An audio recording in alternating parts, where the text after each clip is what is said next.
Hello there. Happy Monday. We're starting in a few moments.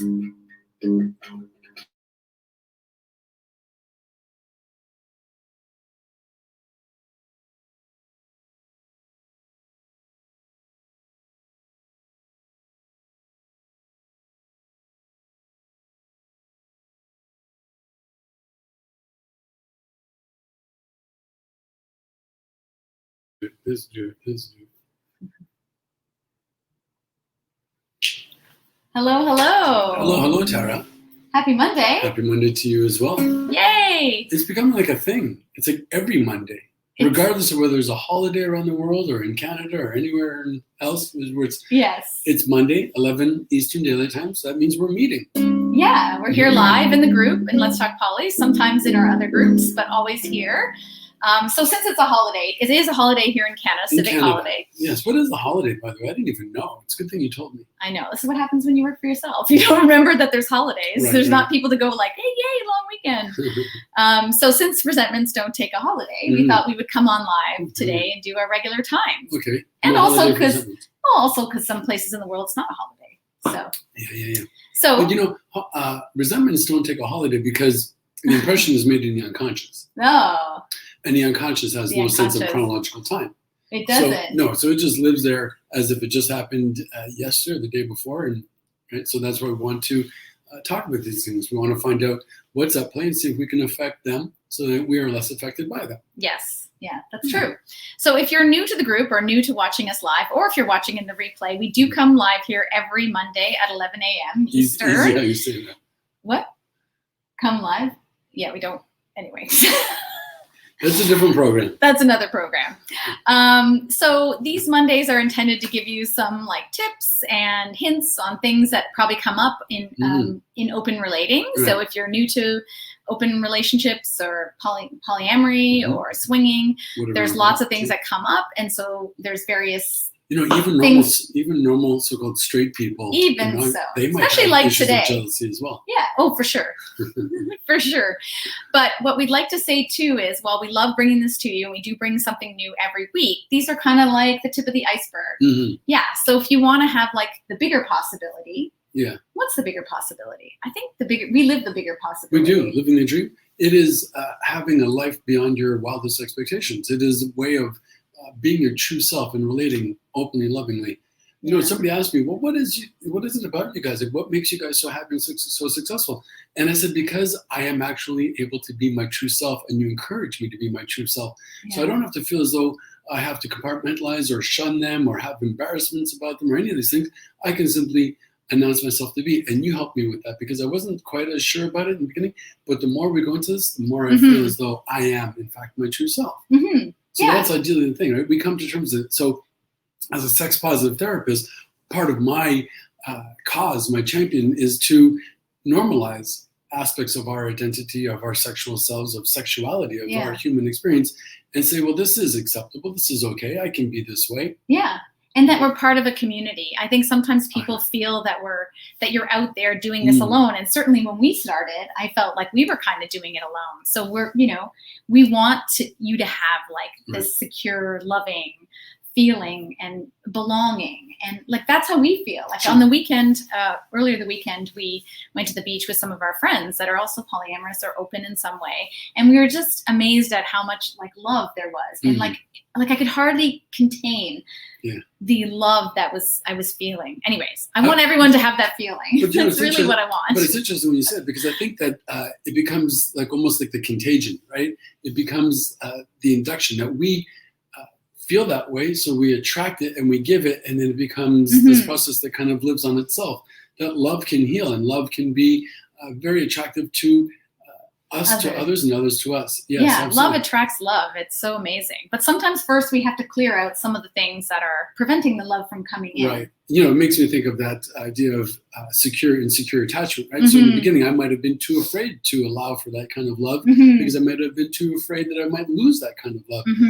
Once I gain greater security of self, then I can allow for its demonstration. I can attract it and be comfortable having it. Yes. Yeah, awesome. So today we're going to do a bit of work around clearing out resentments, or at least understanding. No, actually, it's not that bad. It's actually not bad. It's not bad. It's interesting. Resentments are such an interesting thing. And this came up because we've been talking to some people who were holding some resentments. And we thought it was a good, I think everybody does. To some yeah. degree, Do you hold some resentments? I think I've done a great deal of work on letting myself be freed of my resentments. But I think that it still comes up from time to time. I think, without getting too personal, too family oriented, I think on occasion I still have some resentments towards my father. I think that there were some ideas that I felt as though I was not having my needs met, and now he might be asking me to deliver something that's going to speak to his needs. And then it's like, well, wait a second, what about my needs? But I think if I'm able to look at it objectively and see what's really at play, I can free myself from it. So really, for me, the idea of, well, maybe getting a little bit ahead of it, the resentment is the thing that binds me. So I might be resentment towards Mr. X, but Mr. X might not even be aware of my resentment, but I carry that around in my psychic economy. It's a taxation upon me. And if I can come to terms with it, I'm freeing myself. I don't have to, or I might forgive Mr. X of their transgression, but that's beyond. That's secondary consideration. It's how will I walk through this life? Am I going to be burdened by the things that I feel are done unto me? Or can I see that I am able to empower myself and be set free of these resentments? And I can be. You can. To a great extent. And you yes. have. Your relationship with Absolutely. your father has changed quite a lot in the time, even the time that I knew you. Sure. Like I think in the first year that I met you, I never even met your dad. Yeah. And now we know him and we go there and and love him. And we love him and I think you work through those feelings a lot of the time. But anyway. Yeah, for sure. Families are tough sometimes. Families are tough sometimes. But the point being, really, I could be affected by it. I can also feel that I can affect the relationship, or I can also find out that someplace in between might lie that sweet spot where I have no control over it, but I can also determine how much or how little control it's going to have or effect it's going to have on me. And that's the part where I feel I get the most freedom. Yeah. Because I will be self-determining in that way. Yeah. And even though your relationship you're talking about your father, I'm sure it transcended into other relationships, holding on to that resentment. Well, I think you said. Well, for sure. And often what happens is we might have experienced something early on, and then it kind of gets played out in repetitions, right? And then we might attach like a lot of emotion to something that seems rather innocuous because it is triggering to us of a past resentment, right? So we're carrying it forward. And we might even start to project on future things. We might even think that, well, they treated me poorly, so the other people are going to treat me this way. And we already set it up for that, and we partake in that repetition. Did you want to talk a little bit first about what is resentment and where does it come from? What's it look like? Okay. Did I miss that section? Well, I just thought that we kind of jumped into this. We did. Maybe we should just quickly give a rudimentary explanation as to what is a resentment. Okay. So a resentment simply can be defined as a negative emotion or reaction to being mistreated or feeling like you've been mistreated. Right. So that's, that's the one part. Right. Sure. It's usually described like jealousy. It's like a mixture of disappointment, disgust, anger, and fear. Actually, they're very similar in that way. Yeah, they are. Well, the anger might be the feeling that you have because of that resentment, and that resentment might cause you to feel anger, and they're kind of intertwined. Right? Yeah, for sure. So some of the signs and symptoms, did you want to talk about those? Sure. Yeah, so usually it's a recurring negative feeling. Right. So some sort of like frustration, like we're saying, bitterness, hostility, uneasiness. And when these sort of feelings become like repeated, like you said, or overwhelming, they lead to resentment. Right. Because you can have a bit of anger and frustration without being resentful. Sure. And some anger is justified, right? I mean, there are things that people do to us that are angering, and if that is the right feeling, the right emotion to it. But what are we going to do with that feeling of anger? How are we going to be affected by it or less affected by it? And what can we do in the future to get ourselves out so we're not having to always participate in that feeling?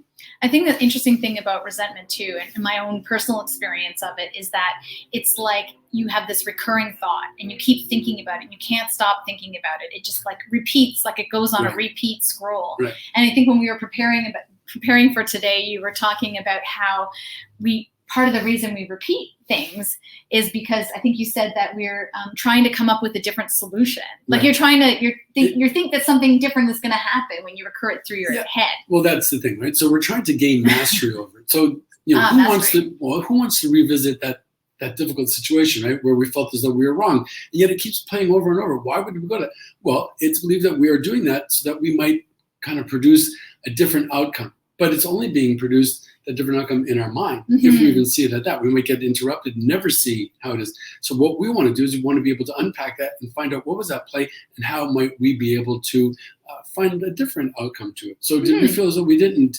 feel a certain level of security or comfort to express what we were wanting or not wanting?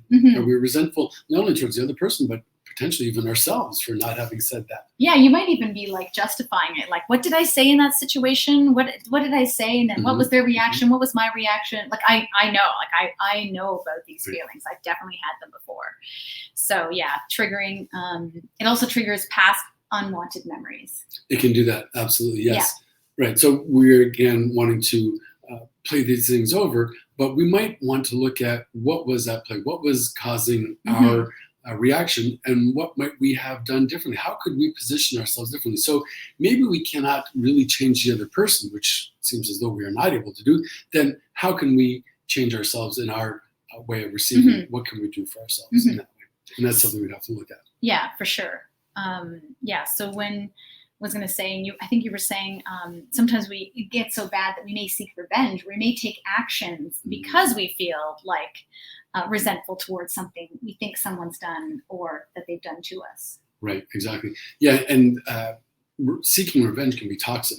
Oh, not so much to the other person, but to ourselves. Right? We are investing. We are creating that reality of vengefulness, and that is not ever going to give us the satisfaction we think it's going to. Yeah, it's going to be too much of an investment in our psychic economy in a toxic way, and that's not what love is about. That's not what we need to do. We can rechannel that energy in a positive way that's going to be beneficial to ourselves. It's not about seeking revenge on the other person. It is about the emancipation that we get from freeing ourselves of that resentment. Yeah, we really don't want to feel that way, but yet sometimes I think we get in these situations where we just can't get ourselves out of it. So we think, which is why we're talking about today, and why it's part of like jealousy. It's part of what's included in our program when we're going through like kind of some of our background and discovering ourselves in that section, because I think it's, like you said earlier, like clearing out the way and opening up the space to allow for things. So how do we address our resentment? So I think we covered some of this, but I think you start first by asking yourself some questions. Right. So what is the root cause of the resentment? Sounds easy enough. Yeah. Sometimes I think we think it's a certain thing, but sometimes it's deeper than that, right? It's deeper, and it's often a fear, right? Right. So for example, and this is like a horrible example, but just came to my mind. We're riding on the bus and somebody steps on our foot. Right? So we're angered by the idea that they stepped on a foot. Hey, couldn't you see me here? But is it really part of the repetition where we felt as though we'd never been seen by our brothers and sisters, our fathers and mothers, whoever it was? Right. So does that really just kind of bring back that deeper emotion? Yes, we don't want to have our foot stepped on, but is it the indication that we'd not been thought of, we'd not been considered, we'd not been this, that, or the other thing?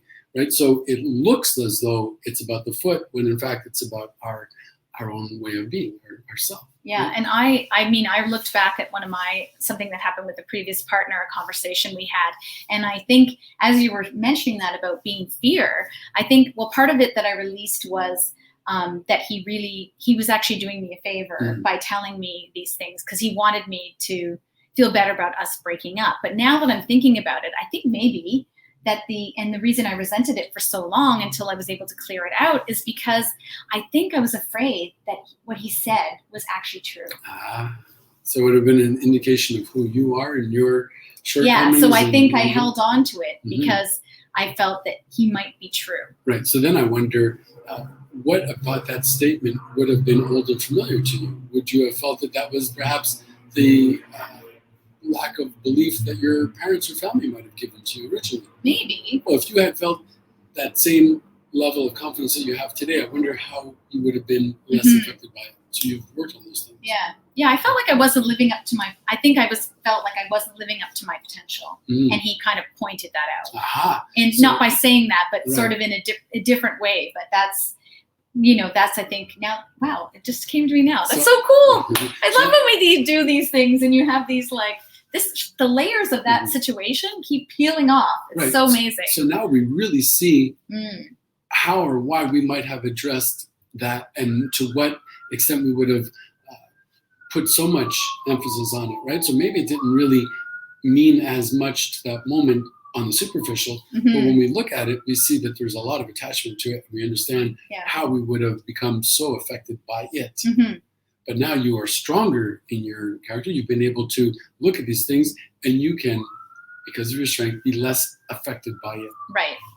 Yeah. So I think some of the other fears we have is that our needs are not going to be met. Right. Our rights are being stepped on. We're not being respected. I think a common situation that comes up, especially when people are first starting in open relating, is that scheduling and partners going out multiple times a week, and what kind of meaning we may become resentful for that because of the fear. Sure. So partners going out all the time, and we think, well, I'm not getting the attention that I would want, I deserve, and then we feel that we're somehow not worthy. It's making us feel less than. But is that in fact familiar to us? Is that a place that we're coming from, where perhaps we felt in our family of origin, I keep going back to that, but it seems appropriate, that back then we didn't feel as though our needs were taken care of. So here we are, we find ourselves in another relationship where we find our needs not taken care of. What would it be like to stop that cycle and announce what it is we're wanting, and accept only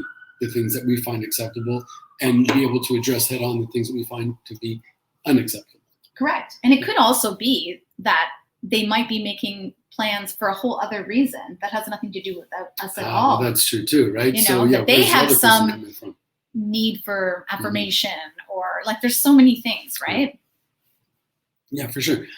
But what we're really asking of ourselves today then is to try and find objective ways to look at the scenarios, look at the situations, and see what's at play, and how much of it is them, but really how much of it is ourselves. Where's that coming from, and how might we be able to affect a different outcome, or be less affected by it? Exactly. And when we do that, right, when we witness that change, we come to find out that we are in fact empowered. We are self-empowering. We can choose how we're going to be affected by it or not affected by it. I think you were talking earlier about carrying them with us and how we can be transferring old hurts into new situations as well. I think that's, I've done that. We all we've all done that. We all do. But when we gain that awareness, we then have a chance to affect a different outcome from it. Right? We can see what's at play, and then we'll be willing to give that up or not. Right. And we might be aware, well, this is part of my old patterns, and I understand that I'm going to probably fall or be tempted to fall into that repetition, but it's not the only possible outcome. So it starts with that awareness. But insight in itself is insufficient for change, as we all know. So that's why we have to have an emotional shift in it. We have to find out another way of being it that will allow for a different demonstration. And that's possible by doing processing like this. Yeah. Like I said, some of the things that we talk about in our program and when you work with us. So another thing, I think you kind of mentioned this, was, am I doing the same thing expecting a different result? So where you talked about setting ourselves up for disappointment by not expressing our positions or what we want. So all that thinks about, like, the idea of the definition that many people say of insanity, doing the same thing over and over again, hoping for different results. And then also the idea, are we hoping, wishing that the other person might be a mind reader, that they might pick up on the things that we're finding to be not right? How could they know? They've got their own perspectives going on, and the whole thing's going as well. It's wonderful when they do, but if they don't, how are we able to communicate what it is we're wanting and not wanting? How can we do it in a more confident and loving way that we are feeling as though we're able to take care of ourselves, right? Yeah. It's wonderful when our caretakers take care of us, but if they don't, we are able to do that ourselves. Yeah. Exactly. I talk to a lot of people, and like when you guys come into the group, that we message and we talk to you about like the issues that you're facing. And a lot of them is that people don't always put their needs first. Oh, yeah. And then are disappointed, when they're not met. And I've definitely had that situation myself. And it's amazing when you announce your position. I think you taught me that one. When you announce your position, you say what you want, you're more likely going to get it. Yeah. I mean, there's always the possibility that you won't. But you can't get what you don't ask for. Is that the right way? So in Canada, our national sport is hockey, and Wayne Gretzky, the greatest hockey player, arguably, that ever lived here said you miss 1,000% of the shots you never take. Exactly. So if I don't communicate my needs, Mhm. well, maybe somebody might pick up on it. That's possible. But if I get comfortable in announcing my needs, there's a greater chance that they will be recognized and met. And even if they're not 100% successful at that, at least I feel as though I spoke up for myself. I advocated for myself, self-advocating, right? So Mhm. it's also a bit about the universe of abundance. Mhm. So just because I say what I want doesn't necessarily mean that the other person's not going to get what they want either. Right? Exactly. So I believe that there's enough love for all of us. I can say what I want, and it's not going to in any way take away from the love that you are going to get. In fact, I'm bringing more love to the table. So there's already love there, and I'm bringing more love. Mhm. There's love overflowing. There is. So how can we announce what it is we're wanting and not wanting in a loving way that we feel as though we are within our rights to do that? And we are within our rights. Okay. So the other question to ask yourself is, to what degree am I participating in the behavior that allows for this to happen? And I think we talked a bit about that. Like, what are we carrying into it? And is this an old familiar part of my repetitions, right? Are we just replaying it? You know, there's a school of thought that says that life is but a repetition of the first 18 months of life. Oh, wow. Yeah. So in many ways, you know, the concrete details change, the players change, but the scenarios are essentially the same. And it's a scenario of getting our needs met. Either we have too much of something or not enough of something. We want to get to that state of nirvana, right? That homeostasis where we are not of wanting too much and not of wanting too little, that we are well fed. And you should have it all. But if it at one point becomes too much, too overwhelming, you might be able to find ways to regulate that so you have just the right amount. And that is possible. Yeah, exactly. The other question to ask is, am I resentful of myself? Good question. So, like, I know myself that in past situations, I blame myself for not knowing better or not getting out of harm's way. Sure. Am I setting myself up for disappointment? That sort of thing. So am I actually really resentful of myself? And it's a lot about the forgiveness of, well, we'll get into the steps in a second. But you know, it almost makes me think of blaming ourselves and then being tempted to fall into the role of victim. As though, you know, oh, it's my fault and I should have this and I should have that, which might be a good question to ask, but we might also ask ourselves, what am I doing differently? What could I do that would actually affect a different change? So we're resentful at ourselves for not having done something, not having said that, oh, I should have told my boss this, I should have said that, and we're rejecting or resentful of them and rejecting and resentful of ourselves. What action could we take? What other way could we be? What other position could we pick up? And it might be a little unfamiliar, it might be a little scary to us in the beginning, but the more we come to terms with it, the more we practice it, the more we announce it, the more viable it becomes. We are creating neural pathways for that. So you kind of like stole our next section, but that's okay. What happened? Well, that's good. Well, we talked about what Mr. you can Segway. do. Mr. Segway. Yeah, no, don't Segway. Go too. You're going too far. We have notes here in case you notes. We always have notes. So once you ask yourself these questions and you know these things, then there's a few things you can do. And like, this is not an exhaustive list. Oh yeah, okay. Yeah. But it's like to get you started. Right. Let's hear what's on the list. So I think we've talked about some of these things, okay. But we'll repeat them because repeating is like, how many times they say you have to hear something? Like 7 times or something like that? It was 7,000. Maybe 7,000.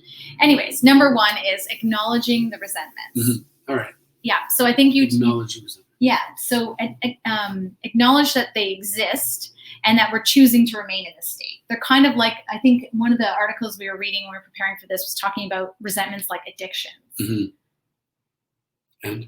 And that, you know, it's possible to free ourselves from them, but I think it's harder. That's not what it said. But you know more about addictions than me. Maybe you can say something about that. So addictions, you know, like we get addicted to the feeling of hurt. I think is what they meant. That might be as well. But you know, part of that addiction to the feeling of hurt might be that we don't know anything else, or we don't think that we're entitled to any other way of being. Right? It might be unfamiliar to us. So we have to kind of make that leap of faith and know that there is something beyond that. Yeah. Very quickly about the addiction, though, you know, for many things, there may be a chemical addiction to it, a physical component to it that is very real and everything. But for many times, it is not so much about the addiction in the physical chemical aspect, but the spiritual psychic part of it, right? So with alcohol, for example, we say that the drink is the manifestation, but it's simply the vehicle. The real disease is the alcoholism, the attitude of it, right? So we want to move beyond that repetition and find out what is at play in that addiction. What part of our psychic experience is at play, and how might we be able to address those issues so that we can be more loving, freer, and clearer. Mm-hmm. Awesome. Okay. So number 2 is, so we acknowledge the resentment. So you're understanding all those questions that you asked, and then identifying that we have the power to change how we feel. Mm-hmm. I think that's the big one. Like with anything, jealousy too. Like sometimes people feel powerless, but we do have the power. Well, we have the power to determine how we're going to be affected by it. And it sounds almost like too fantastic, right? We think that jealousy happens unto us and we are powerless over it. It hits us like a wave. But yet we see that in the same scenario, some people seem very comfortable and other people are, on fire with it. What determines the difference? It's the same scenario, but the reaction, the experience is wildly different. And it is because it is an inside job. Where are we in being able to feel as though we are going to be comfortable and secure in whatever happens, that we have the knowledge that we can self-soothe, that we can self-advocate, that we are able to affect how we're going to feel about this. It is an inside job, right? So being able to express ourselves is part of that. It is the self-advocating, but it shows us that we are empowered to do so. We can affect how we're going to be affected. Yeah, and we can affect a different outcome. Right, precisely. It takes work, but it's totally possible. It gets easier the more work you do into it, because then it becomes, it's like practice. Well, it's those neural pathways that are being laid, and the more we come to them, the more we allow for their expression, the more fluid they become, the more familiar to us, and we have easier access to them, and it becomes part of our character.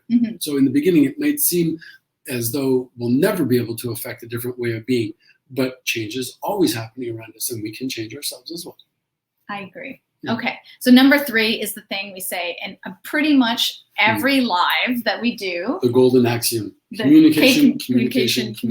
Yes. Which is always also why that communication is such a huge part of our program. Communication and agreements is because we need to be able to talk about things and work through things and acknowledge and communicate what it is we need or want in a situation. I think people are afraid to. I know I've been afraid to. I guess we're afraid someone's going to say no. But at least if someone says no, we have an answer. I don't know. I'd rather have a no than not know. Yeah, the unknown is often too fantastic. It might be too scary, the unknown. But the communication for me is really 2 main branches, right? Okay. It is the communication of what we're wanting and not wanting to other people. But in order to get to that, we have to be able to communicate to ourselves what it is that's at play and how might we say it to others. So we might often say it to ourselves. We might say it to a therapist or a coach like us, or we might be instructed to say it even to in front of a mirror or to a friend, a confidant who we know we're able to, and then we go out and we pitch it. And we've already said it. We've already heard it. We know it's viable, and we say it. Oh, I just have a story. I had a client, and there was this really exciting moment because we talked a lot about what we need and what it is they wanted. And they were feeling overwhelmed by work and a lot of relationships and a lot of things. And we did some exercises. And then when they came back the following week after having done them, they had come to this really great realization. And it was so inspiring. They didn't want to admit the thing that they really wanted and really needed. But when they were able to admit it to themselves, it was like this light bulb went out and it changed everything for them.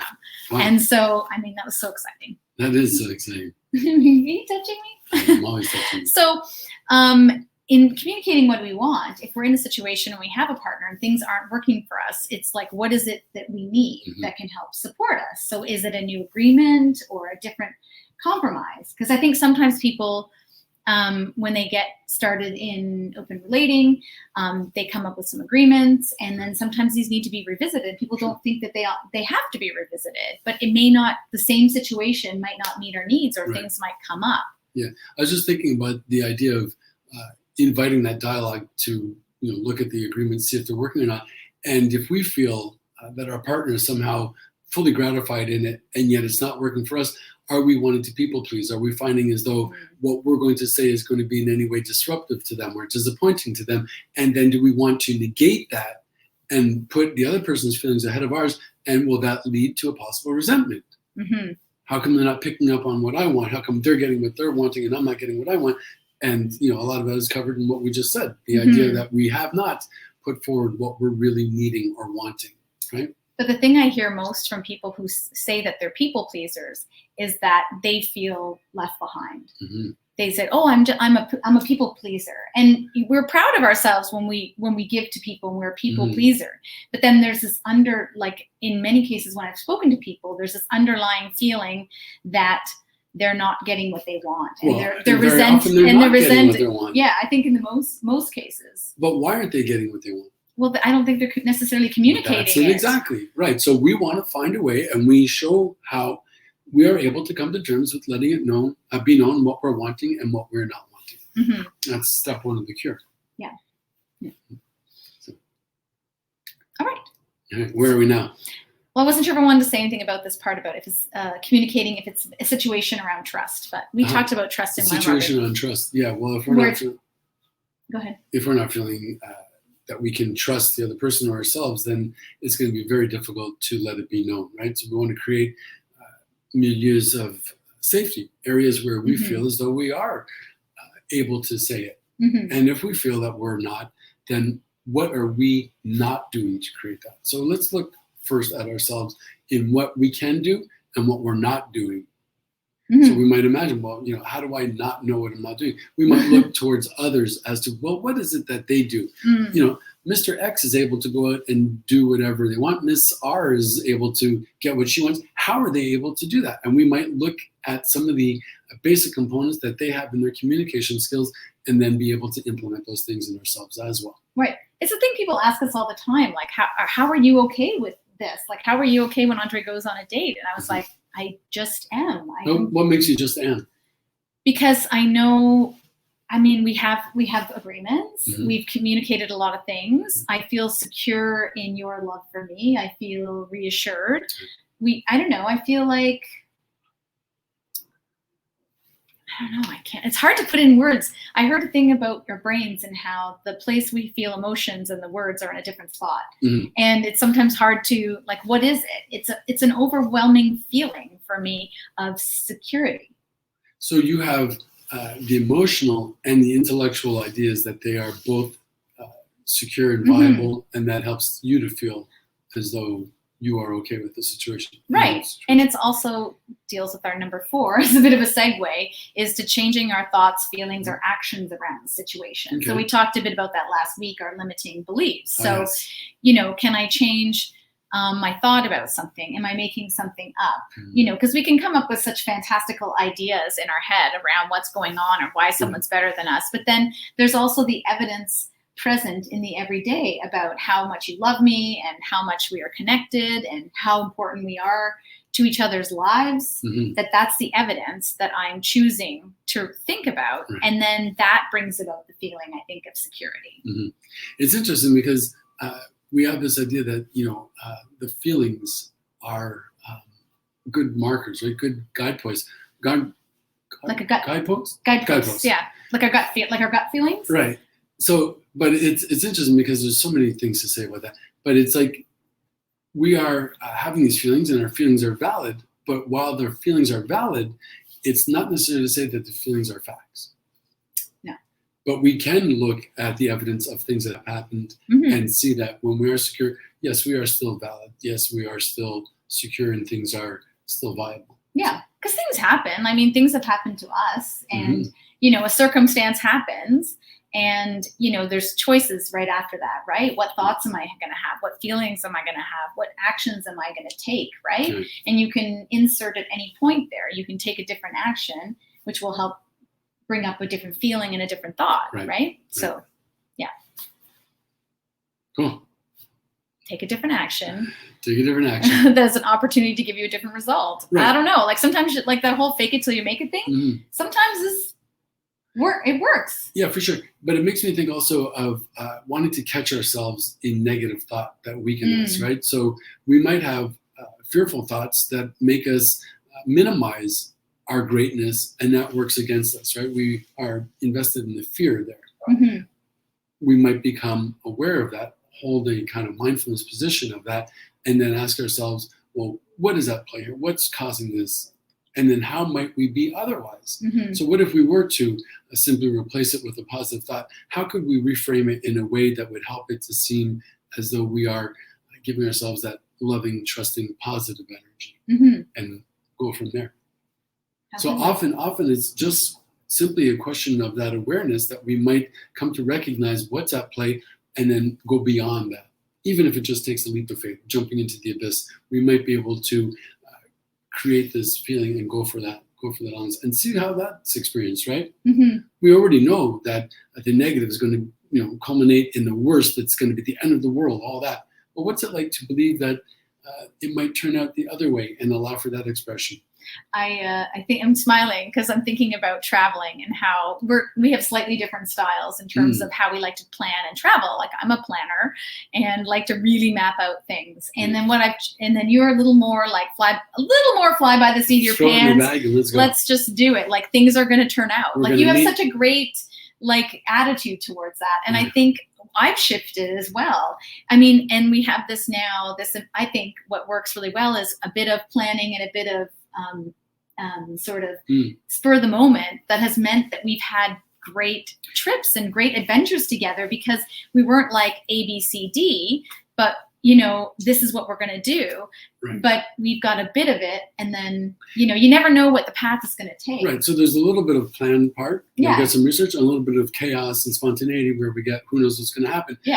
But it is really an indication of the compromise. But the compromise was because we had the data.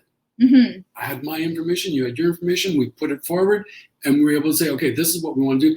And we got that because we were able to make a collaborative effort by doing communicate. Yeah. Right? We were able to communicate what it is we were wanting.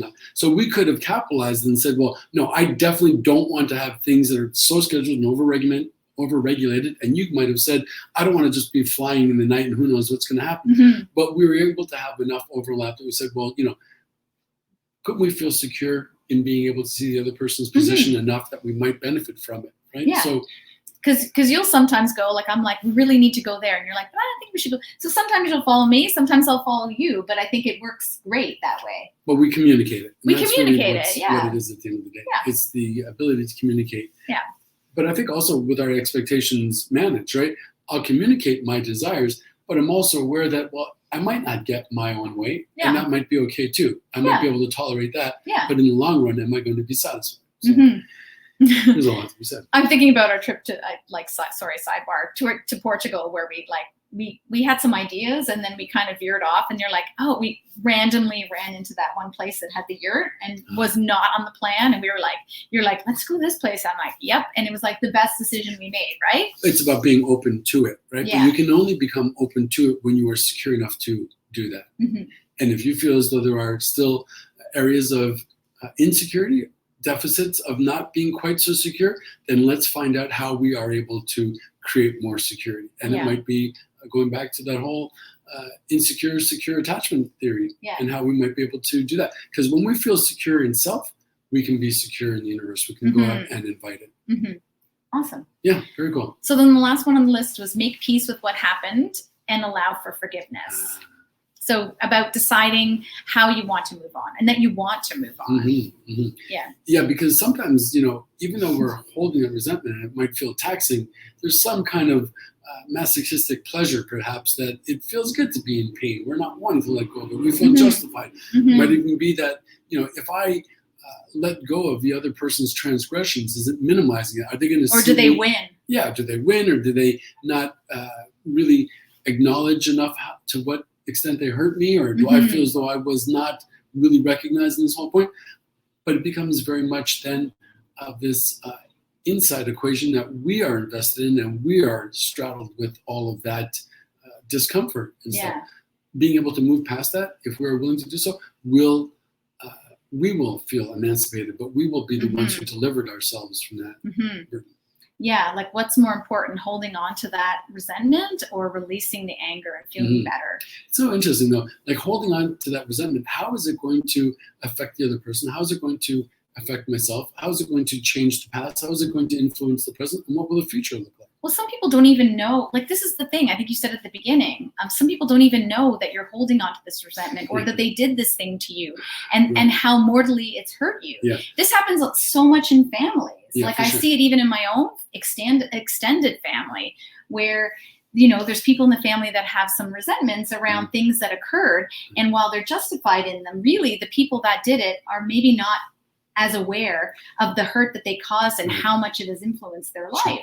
And where were they coming from, right? So some people take exception to this, but I'm going to say it anyway. If we might consider where the other person came from, and we might even say that they were sick and suffering, that they were limited in their point, or they had their own perspective, their own idea, we might then come to an understanding, well, how could they have been any different? How could they have been, or perhaps they were at fault, whatever. But we recognize that they had their own ideas too.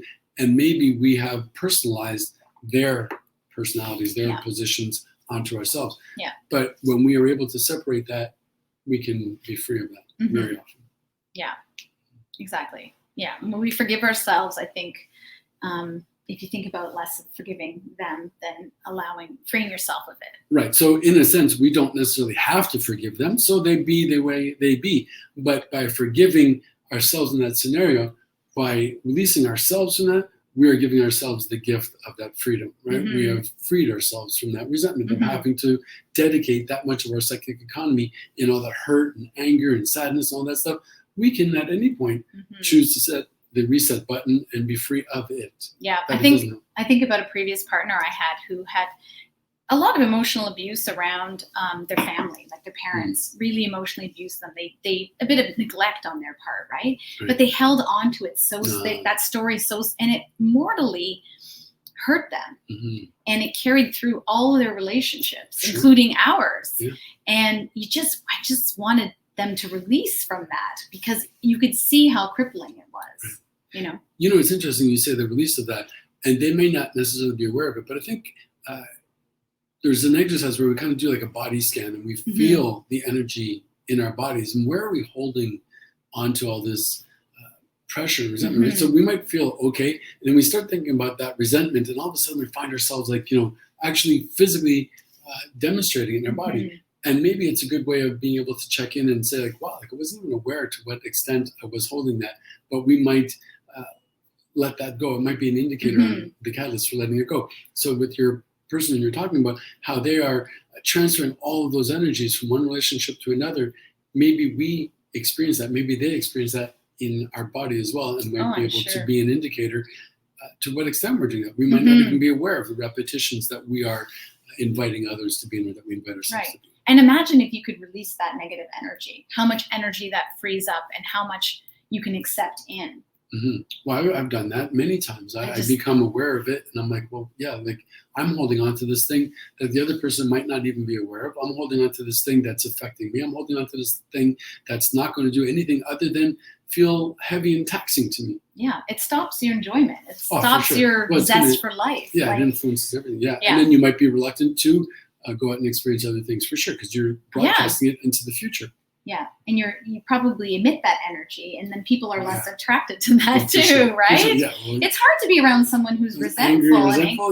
That's not the most attractive quality. No, not really. I know. So, but we can move past it. So know that we're living proof that we can move past it. Yeah, both of us. I think we both worked through some of the resentments. Yeah, for sure.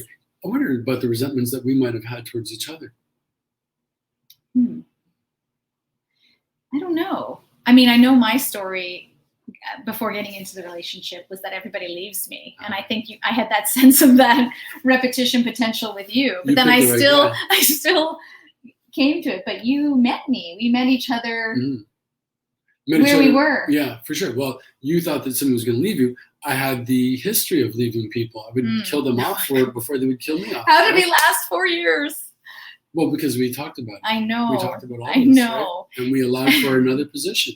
Exactly. And I think, that's the perfect reason why we do what we do. That's right. It's like, I feel like we've came to this amazing realization. Yeah. I mean, it's not new information, but it's also not easy to do. No. So these are all great tips, but it's like, yeah, yeah, it's easy to say these things, but it's kind of hard. Like if you really want change, to give up on your resentments that are sabotaging your relationships, or stop lashing out when you can't make yourself stop, then you have to basically do something differently than you're doing now. Well, the difference for me with you was that I'd never really quite so openly, quite so honestly spoken of my true position, whether it was the things I was wanting or where I was coming from or my fears, my fantasies, all those things. So by creating this arena for dialogue, open dialogue, communication in a secure way, I felt as though I was now able to move beyond that repetition. So we would love, through these weekly lives, and to give you the full transformation that you need to feel like this. But some other things that you'll need to master, and we talk about these a lot, is, and we talked about some of them today, is to stop putting other people's needs ahead of your own and having your wants, needs, and desires met. Stop putting other people's needs ahead of your own, but not to do it in a callous, selfish way, No. but to do it in a considerate, self-preserving way. It's different, the mindset, the attitude, but that's something we can speak about. But it's a balance. It's like, mastering these things are not easy, because it is a balance, you know. And how the other thing you'll need to master is moving away from your jealousy and finding more security in your relationships. We talked about clearing out the space and allowing for love, and to experience the love that you all deserve. Which again comes down to the position of security, being able to receive that and knowing that it is sustainable, knowing that it is acceptable, knowing that there is a way to it. Even if you don't or have not yet experienced it, doesn't mean that it's not possible. Right? So another thing to master is setting boundaries and agreements that work for you. And being willing to talk about them when they're not working for you. Exactly. Making your relationship vision a reality. So you may not even know your relationship vision, and that's why it's part of the work we do with people, both one-on-one and in our program, is like, what is your relationship vision? And then getting out of pain into pleasure. That's the big one to master.